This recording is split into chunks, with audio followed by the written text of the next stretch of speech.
Hi నమస్తే welcome to Myra media. నేను మీ కేవీఆర్. కూటమి సర్కార్ మోసాలు ఒక్కొక్కటిగా వెలుగు చూస్తూ ఉన్నాయి. గతంలో ఎన్నికల ప్రచారం సందర్భంలో ఇక మరో వారం 10 రోజుల్లో 15 రోజుల్లో 2 వారాల్లో ఎన్నికల పోలింగ్ డేట్ ముందుకు వస్తుందనగా ఒక సరికొత్త విపత్తును తీసుకొచ్చి ఆంధ్రప్రదేశ్ ప్రజలను నెత్తిరబెట్టిండ్రు. అదే ల్యాండ్ టైటిలింగ్ యాక్ట్. దాని మీద ఎంత రాద్ధాంతం చేసినావో ఈ పచ్చపత్రికలు. ఏకంగా ఎంఎం కీరవాణి అనే బోకు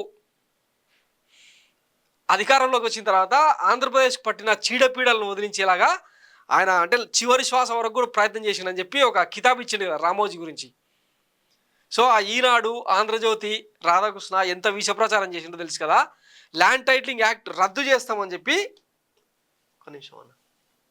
సో మన ప్రజాకాలం మేనిఫెస్టోలో కూడా ల్యాండ్ టైటిలింగ్ యాక్ట్ రద్దు చేస్తామని చెప్పి హామీ ఇచ్చారనమాట. ఇదిగో ల్యాండ్ టైటిలింగ్ యాక్ట్ రద్దు చేసి ప్రజల ఆస్తులకు రక్షణ కల్పిస్తాం.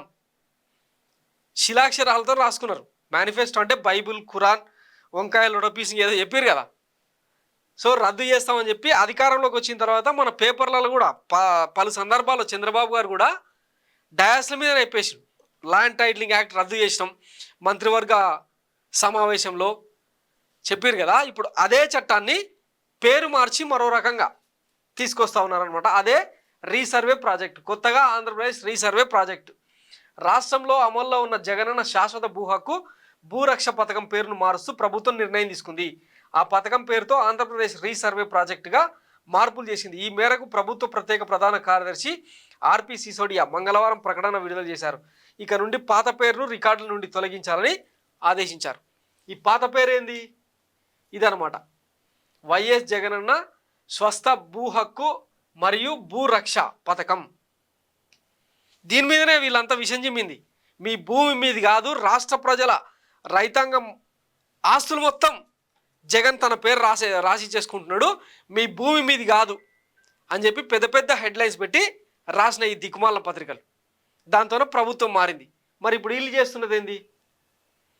రీసర్వే చేసి మరి చంద్రబాబు ఆస్తులు నొక్కుతున్నాడని రాయొద్దా? రాయాలి కదా. మేము మొదటి నుంచి చెప్తూనే ఉన్నాం, ఇదొక కుట్ర కోణం, దీన్ని నమ్మితే సంకనాగిపోవడం తప్పిస్తే ఏముండదు అని. దీన్ని ఇప్పుడు ఎందుకు ముందుకు తీసుకెళ్తున్నారంటే మొన్నటి బడ్జెట్ సమావేశాల్లో భాగంగా నిర్మలా సీతారామన్ తన ఫైనాన్షియల్ బడ్జెట్ స్పీచ్లో భాగంగా చెప్పిందనమాట, ల్యాండ్ టైటిలింగ్ యాక్ట్ని ఎట్టి పరిస్థితుల్లో ముందుకు తీసుకెళ్తాం.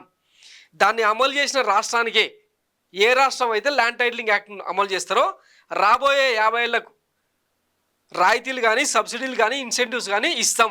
అది అమలు చేయని రాష్ట్రానికి కేంద్రం నుంచి అడిగే హక్కు లేదని చెప్పి బాజాప్తా చెప్పింది. మనం మైరా మీడియాలో కూడా చూపించినాం దాన్ని.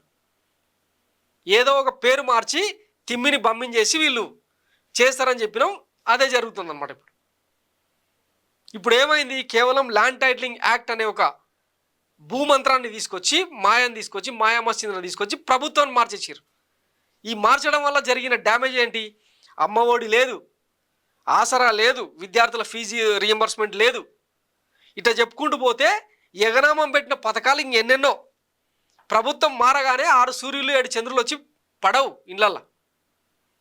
ఒక ప్రభుత్వం చిత్తశుద్ధి ఏంది, దాన్ని ముందుకు తీసుకెళ్ళక మనకు ఎంతసేపు ఉన్నా దొడ్డిదారులను అయినా సరే అధికారంలోకి రావాలి, కుర్చీని ఎక్కాలి, మన కుల రాజధాని నిర్మించుకోవాలి, మన కులపోలకు అందరికీ న్యాయం చేయాలి.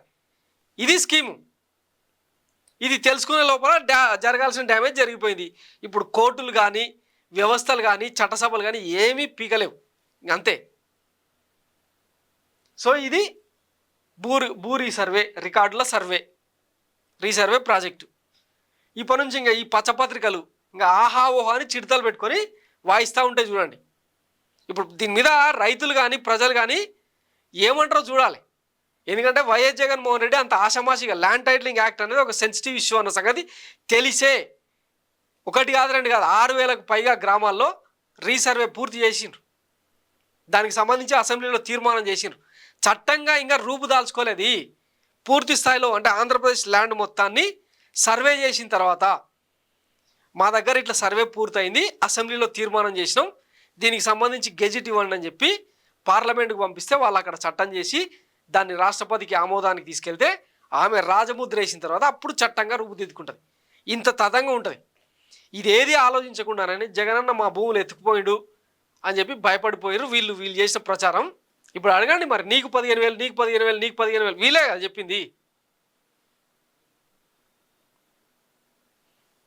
కుక్క బుద్ధి అంటారు దీన్నే. ఏ ఒక్కడు కూడా రాయలేదు తెలుసా ఈ వార్తను. నిన్న మంత్రివర్గంలో తీసుకున్న నిర్ణయం ఇది. జగన్ చేస్తేనేమో వ్యభిచారం, చంద్రబాబు చేస్తేనేమో సంసారం. ఇంతకు మించిన మార్పులు ఏముండవు. ఇంకా ఇప్పటికే వైద్య కళాశాలలకు సంబంధించిన సీట్లు మాకొద్దు అని చెప్పి తిరుగుటాప రాసిన సంగతి తెలిసిందే. గురుకుల స్కూళ్ళల్లో నాణ్యమైన విద్య లేదు, వంటకాలు లేవు. నారా లోకేష్ అసెంబ్లీలో చెప్తాడు 72,000 మంది ఏమో డ్రాప్ అవుట్ అయినారు, నిన్నేమో 10 లక్షల మంది అని చెప్తాడు. అంటే నోటికి అడ్డు అదుపు లేకుండా అబద్ధాలు వల్ల వేస్తూ ఉంటారు. అవి మనం చూసుకుంటూ కూర్చోవాలన్నమాట. విద్య పోయింది, వైద్యం పోయింది, పెన్షన్లు పోయినాయి. ఏం మిగిలింది? విజయవాడను చూస్తే బురద మిగిలింది అనమాట. ఇది మన కూటమి సర్కారు పాలన. ఇంతకు మించి ఎక్కువ ఆశలు పెట్టుకోకండి. ఈ 5 ఏళ్ళు ఇంతే. Thanks for watching Mara media. నేను మీ కేవీఆర్. Thank you.